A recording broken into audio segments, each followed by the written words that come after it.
পরে পড়ছি তাও কত মনে থাকছে। সেম ভাই এই 1 বছর পরে কিন্তু একটা বছর হয়ে গেল রে।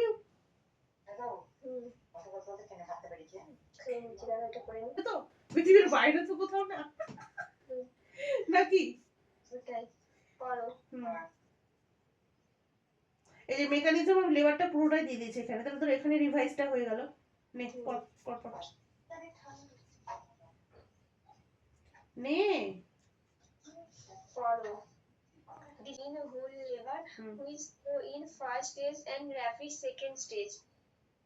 এটা বলতে যাচ্ছে মানেটা আবার বলো। দেখ এটা ডিসেন্টটা কন্টিনিউয়াস প্রসেস, এই ডিসেন্টটা কিন্তু তোর কন্টিনিউ হয়ে যায়।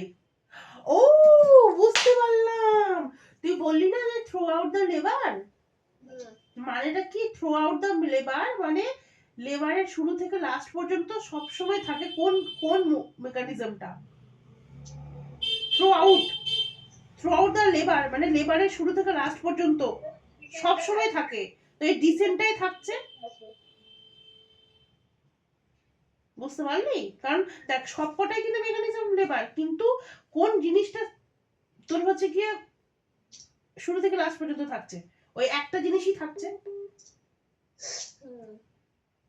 তাই না? ওটাই।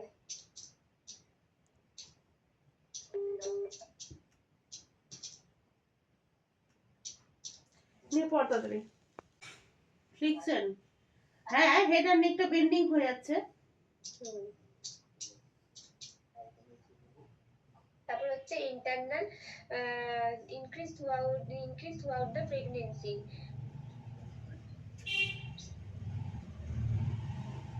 কোনটা করছিস? এই ফ্লেক্সনটাই বলছে, এটা কি বলছে একটু বলো। অ্যাক্ট বেন্ডিং, এটা হচ্ছে কি বেন্ডিং এর কাজ করে হেড আর নেকটাকে, মানে ঘাটটাকে আর মাথাটাকে বেন্ডিং এর কাজ করে ফ্লেকশনটা। বুঝতে পারলি?